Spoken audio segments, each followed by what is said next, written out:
Hello everyone.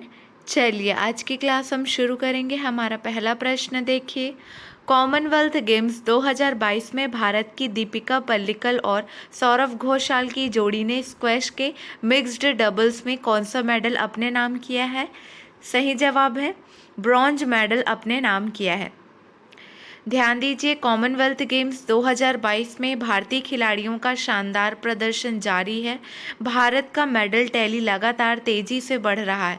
अब दीपिका पल्लिकल और सौरव घोषाल की जोड़ी ने स्क्वैश के मिक्स्ड डबल्स में ब्रॉन्ज मेडल अपने नाम कर लिया है। भारतीय जोड़ी ने इस ब्रॉन्ज मेडल मैच में ऑस्ट्रेलिया की लोबन डोना और पीले कैमरून की जोड़ी को 2-0 से हराया। पल्लिकल और सौरव ने पहला गेम 11-8 और दूसरा गेम 11-4 से जीता।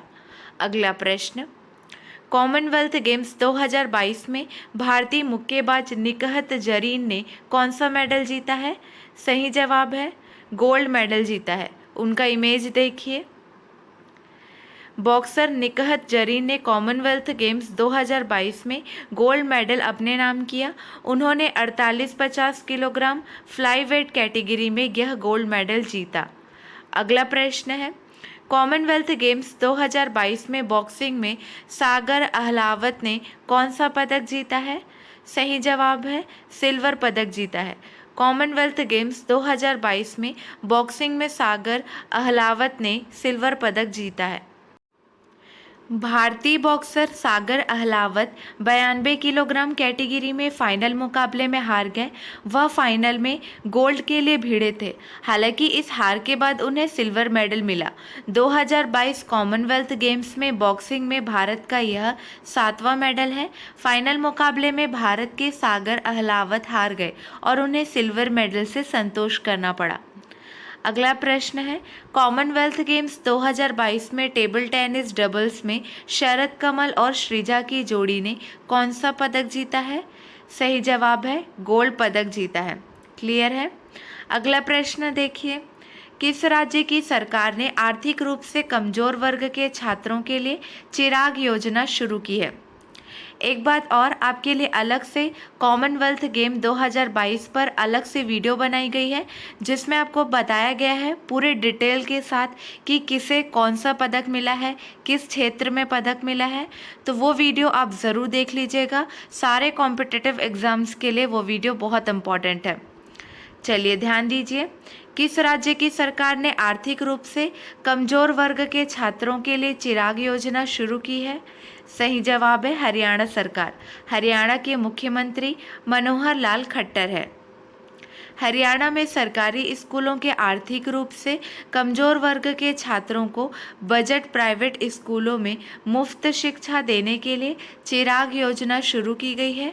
हरियाणा के मुख्यमंत्री मनोहर लाल खट्टर की सरकार ने हाल ही में मुख्यमंत्री समान शिक्षा राहत सहायता और अनुदान चिराग योजना शुरू की है। इसे 2007 में हरियाणा स्कूल शिक्षा नियम 2003 के नियम 134A के तहत शुरू किया गया था।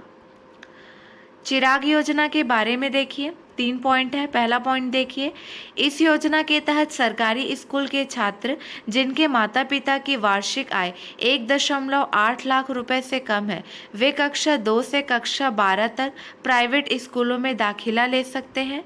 सेकेंड पॉइंट है, सरकार दूसरी से 5वीं कक्षा तक प्रति छात्र 700 रुपये, कक्षा 6ठी से 8वीं तक प्रति छात्र 900 रुपये और 9वीं से 12वीं कक्षा तक प्रति छात्र 1100 रुपये की प्रतिपूर्ति करेगी।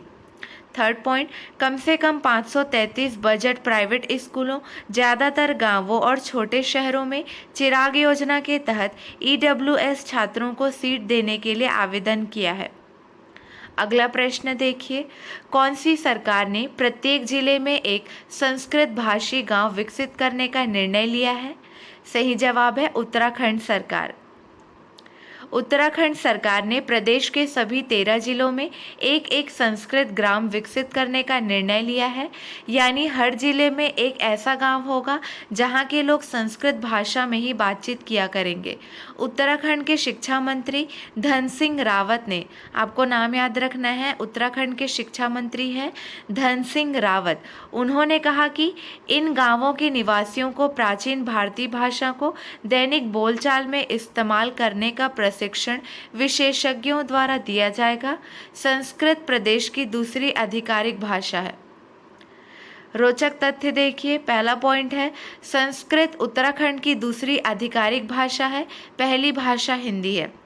सेकेंड पॉइंट है उत्तराखंड देश का पहला राज्य है जिसने संस्कृत को बढ़ावा देने के लिए इस पैमाने पर पहल की है। कर्नाटक राज्य में केवल एक संस्कृत भाषी गांव है। उत्तराखंड के मुख्यमंत्री हैं पुष्कर सिंह धामी। उत्तराखंड की राजधानियां देखिए, देहरादून, गैरसैंण ग्रीष्मकालीन में। उत्तराखंड राज्यपाल है लेफ्टिनेंट जनरल गुरमीत सिंह। अगला प्रश्न, भारत के नए उपराष्ट्रपति कौन बने हैं? सही जवाब है ऑप्शन 2 जगदीप धनखड़। एनडीए के उम्मीदवार जगदीप धनखड़ चुनाव जीत गए हैं। जगदीप धनखड़ को 528 वोट मिले हैं, जबकि उनकी विरोधी मार्गरेट अल्वा को 182 वोट मिले हैं। धनखड़ अब 11 अगस्त को पद की शपथ लेंगे। मालूम हो कि वर्तमान उपराष्ट्रपति एम वेंकैया नायडू का कार्यकाल 10 अगस्त को समाप्त हो रहा है।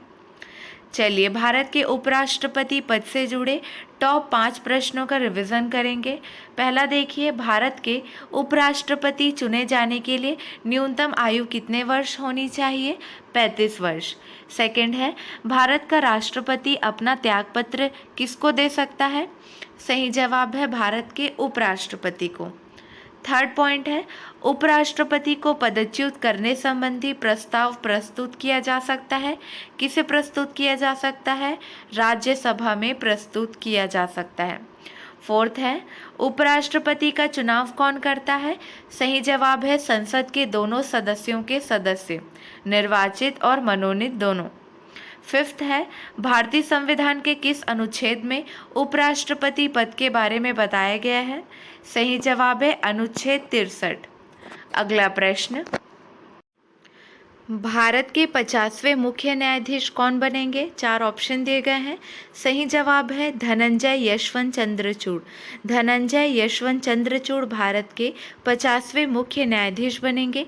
यह नवंबर 2022 में उदय उमेश ललित का स्थान लेंगे।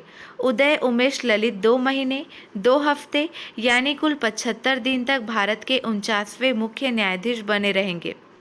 अगला प्रश्न है, दुनिया का सबसे बड़ा तैरता सोलर पावर प्लांट किस नदी पर बनाया जाएगा? सही जवाब है नर्मदा नदी पर बनाया जाएगा।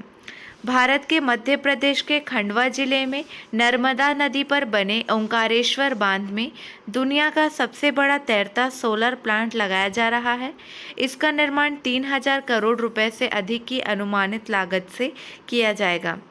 यह सोलार पावर प्लांट वर्ष 2022 तक 600 मेगावाट बिजली पैदा करना शुरू कर देगा, जिससे मध्य प्रदेश राज्य के विभिन्न क्षेत्रों में बिजली की समस्याओं से निजात दिलाया जाएगा। अगला प्रश्न है, नई तकनीक का प्रयोग कर गन्ने की खेती को बढ़ावा देने के लिए पंचामृत योजना को किस राज्य सरकार ने शुरू किया है? सही जवाब है उत्तर प्रदेश सरकार ने शुरू किया है। अगला प्रश्न, भारतीय एथलीट प्रियंका गोस्वामी ने कॉमनवेल्थ गेम 2022 में महिलाओं की 10 किलोमीटर रेस वॉक में कौन सा मेडल जीता है? सही जवाब है सिल्वर पदक जीता है। उनका इमेज देखिए। अगला प्रश्न है, कॉमनवेल्थ गेम्स 2022 में भारत के पहलवान रवि दहिया ने कौन सा पदक जीता है? सही जवाब है गोल्ड पदक जीता है। बर्मिंघम में चल रहे 2022 कॉमनवेल्थ गेम्स में भारत के पहलवान रवि दहिया ने कमाल कर दिया। उन्होंने कॉमनवेल्थ गेम्स का अपना पहला गोल्ड मेडल जीता। बता दें कि रवि दहिया पहली बार कॉमनवेल्थ गेम्स में हिस्सा ले रहे हैं। भारत के स्टार पहलवान रवि कुमार दहिया ने पहली बार राष्ट्रमंडल खेलों में मेडल जीता है। उनका पहला मेडल ही गोल्ड है। रवि ने फ्री स्टाइल 57 किलो वर्ग के फाइनल में नाइजीरिया के एबिकेवे नीमो विल्सन को 10-0 से हराया। अगला प्रश्न, कॉमनवेल्थ गेम्स 2022 में भारतीय पहलवान विनेश फोगाट ने कौन सा मेडल जीता है? सही जवाब है गोल्ड मेडल जीता है। बर्मिंघम में चल रहे 2022 कॉमनवेल्थ गेम्स में कुश्ती में भारतीय पहलवानों का शानदार प्रदर्शन आज भी जारी है। रवि दहिया के बाद भारत की विनेश फोगाट ने भी बर्मिंघम में गोल्ड मेडल जीत लिया है। विनेश फोगाट ने कॉमनवेल्थ गेम्स में गोल्ड की हैट्रिक लगाई है। अगला प्रश्न है, भारत के अविनाश साबले ने कॉमनवेल्थ गेम 2022 में पुरुषों की 3000 मीटर स्टीपल चेज में देश के लिए कौन सा पदक जीता है? सही जवाब है सिल्वर पदक जीता है। चलिए आज के लिए बस इतना ही। अगले वीडियो में मिलेंगे नए प्रश्नों के साथ। Keep watching and keep learning.